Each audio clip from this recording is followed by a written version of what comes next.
In my sub-county, I have a story of a 13-year-old boy who married a 12-year-old girl. And the boy failed to be responsible. He left and went to Kampala working, and this is the lady who was left alone there with the pregnancy. She gave birth, but also failed to pay responsibilities as a young parent and a single parent. But at the end of it, they lost their kid when the baby got marasmus and kwashiorkor. I personally, as a peer educator and a VHT of Primary Health Center, I took that kid to the health facility. But we lost the life of that kid as a result of these young girls getting pregnant with young boys. That is what we call teenage pregnancy. If this organization had come earlier, such things couldn't have been there. Maybe such a kid even couldn't have been produced, because a young parent of 12 years and a father of 13 years, which type of a family are those people going to start up? So this is a kid that we lost in Magola sub-county as a result of teenage pregnancy. TDYAN, with support from IPAS, is doing amazing work with creating an enabling environment for service access. In 2022, when we are moving out of COVID, we had so many girls getting pregnant. Yeah, very many girls in Tororo got pregnant, and Peta sub-county during that time had the highest teenage pregnancy incidence of about 33%. The problem was that we have so many girls getting pregnant by their parents, sometimes by the people that they know, who should be offering support to them, but then they were not getting enough support. We had so many of these awareness questions happening, a multi-sectoral approach where everybody was talking about this being an issue. But we had never tried to address the problem from the angle of the law. Yes, so as TDYAN, our point was that, can we do something that is unique? Can we bring our councils together to appreciate, one, the problem, but also do something about it? One of the cardinal roles that councils play in this country is legislation. But what are we actually legislating upon? Children shall not be permitted in a filming hall under any circumstance. The operating hours of all film halls shall be between 02:00 p.m. and 9:00 p.m. on weekends, and 2:00 p.m. and to 10:00 p.m. on weekends. We are happy that our district and the support of IPAS were able to come up with a local bylaw that protects children against teenage pregnancy and promotes education in Peta sub-county. What does the bylaw do? Addressing the predisposing factors of teenage pregnancy is alcoholism, where our parents begin drinking as early as 8 a.m. in the morning. Is the night fundraising, where people, they fundraise at night and expose children and adolescent girls to sexual violence, rape, and so many other issues. The other issue was parenting, where you have a parent who is irresponsible, is sending their child to a center to collect sugar without being somebody who is working. The other issue was, girls not going to school. We had so many mushrooming groups of fundraising, night fundraising, where everybody is starting a group, or these ones are calling themselves, team no sleep, they are fundraising for the dead. At the same time, they are hacking people, they are raping girls, and we saw a spike in teenage pregnancies. And those were the predisposing factors that the community told us. For me, I'm very happy that this bylaw is actually being enforced. Council of Peta, as you will hear from the stakeholders. Peta sub-county now, as we talk, you can't find children loitering at training centers. An example was the other day on the 17th of September, where the CDO, with the help of the police, moved around all the whole sub-county and arrested very many parents and children, where at the end of the day they were scrutinized, and by so doing, now as we talk, children are not loitering in training centers. Video halls, they are not visiting video halls like they used to do, and so that is one of the best reasons why I appreciate this bylaw. Are you getting it? And we have gone beyond that. We've been able to build the capacity of our local support structures to implement this bylaw. And this is when I talk about them, I talk about the LOC 1 courts, right from LOC 1, LOC 2, LOC 3. We've built their capacity to manage the bylaw cases. We took a magistrate right from here to Tororo. So the organization in charge of mobilizing, funding, and facilitating this, we need to clap for it. We thunderous clap. Thank you, and thank you very much.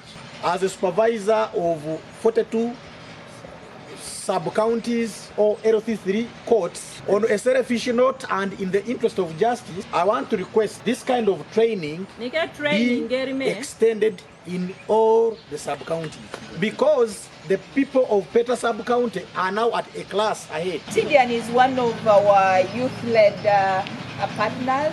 They are also child-centered.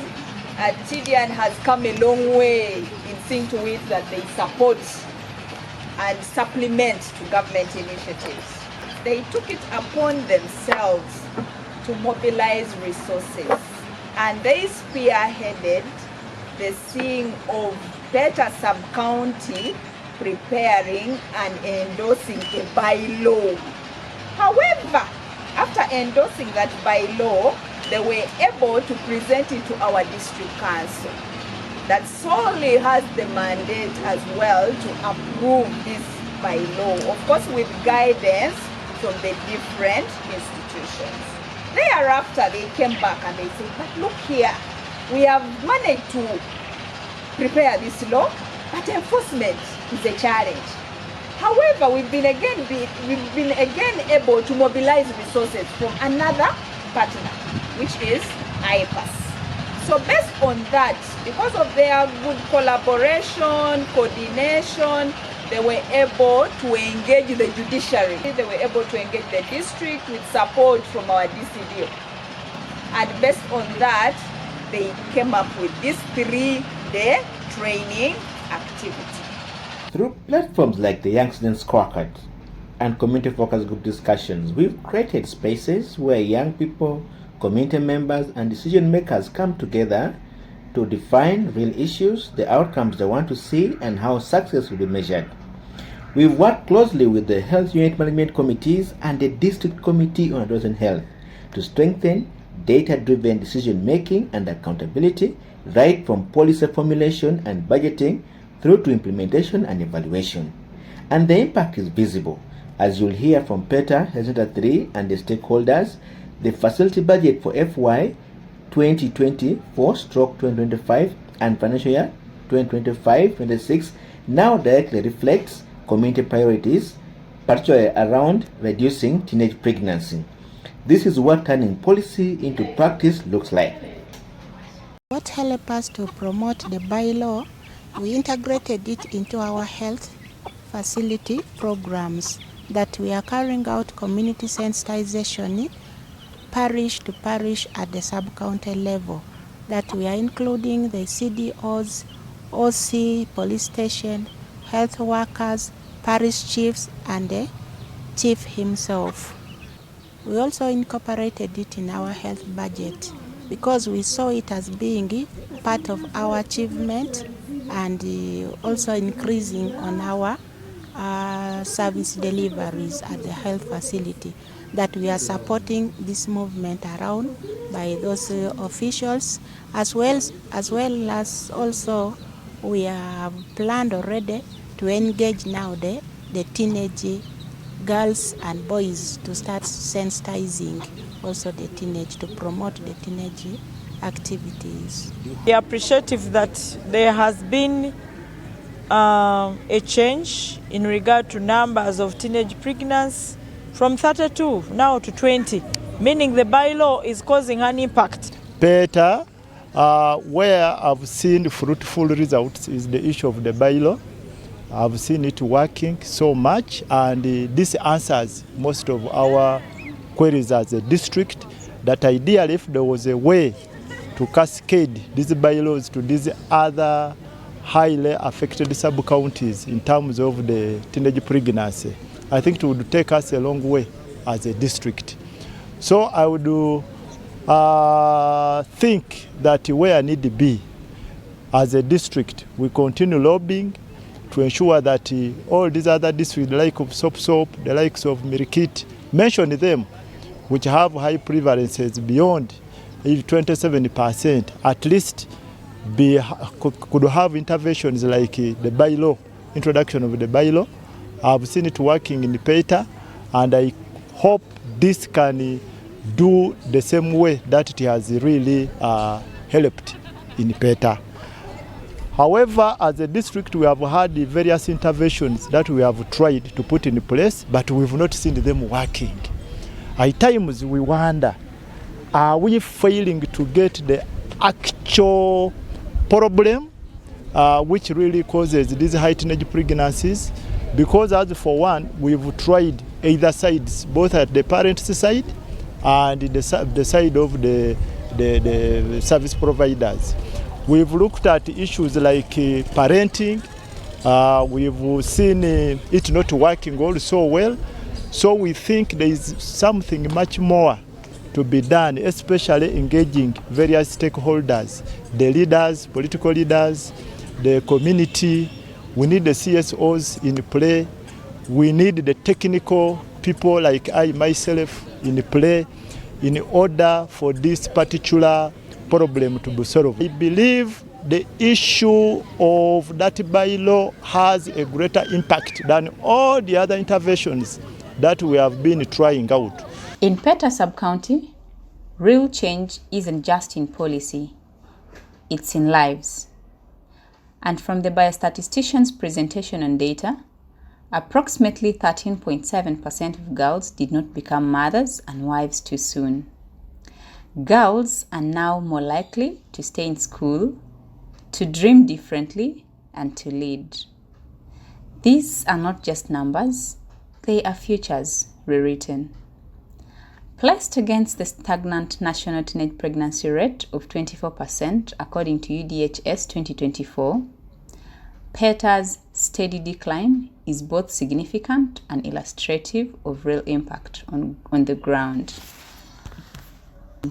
We have been having the Day of the Girl Child commemoration with various stakeholders, and of course we support and organized by our partners, and one of them is TDYAN, to help us reflect in regard to ensuring that we end teenage pregnancies. We want to appreciate TDYAN with support from IPAS for ensuring that a bylaw is in place. We know that it is in one lower local government, and we are appreciative that there has been a change in regard to numbers of teenage pregnancies, meaning the bylaw is causing an impact.